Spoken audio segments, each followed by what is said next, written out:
মনে হয় যে মুখে জুলাই অন্তরে নৌকার শীষ। হাসিনা এবং ওসমান হাদির যে হত্যাকারীদেরকে ভারত থেকে দেশে ফিরিয়ে আনার ব্যাপারে কূটনৈতিক কার্যক্রম ঠিকমতো পরিচালনা করা হচ্ছে না। আমি আমার জায়গা থেকে অত্যন্ত হতাশার সাথে দেখি কোন আইনের দরকার নাই, সংবিধানের দরকার নাই, বিচারের দরকার নাই, রেডি একটা সেটআপ, সেটা হচ্ছে জুলাই জাদুঘর, সেটা শুরু করতেও গড়িমসি করা হচ্ছে।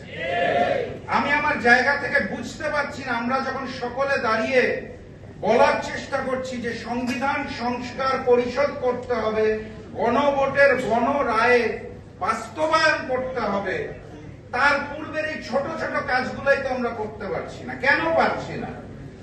আমরা আমাদের জায়গা থেকে যেটা দেখতে পাচ্ছি সেটা হচ্ছে জুলাই গণ অভ্যুত্থানে অগাস্টের 5 তারিখে ফ্যাসিস্ট শেখ হাসিনা এবং আওয়ামী লীগের যে পতন হয়েছিল, সেটার সাথে সাথে ওই পার্শ্ববর্তী রাষ্ট্র ভারতের আধিপত্যবাদেরও পতন হয়েছে।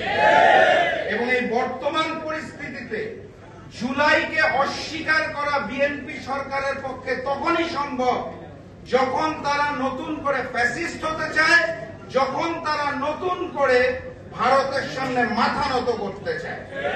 এই ব্যতীত জুলাইকে অস্বীকার করার, অগ্রহণ করার আর কোন লজিক আমার মতো সাধারণ মানুষের বোধগম্য হয় না। সম্মানিত সাথী এবং বন্ধুগণ, বক্তব্য দিব না, অনেক সিনিয়র নেতৃবৃন্দ আছে। আমি শুধু বলতে চাই যে ছোটবেলায় দেখতাম হচ্ছে যে শুনতাম, পড়তাম যে মুখে মধু অন্তরে বিষ। এখন এই বর্তমান অবস্থায় এসে দেখতে পাচ্ছি ওই হিন্দুস্তান আওয়ামী লীগ আর বিএনপি মিলেমিশে একাকার হয়ে গেছে।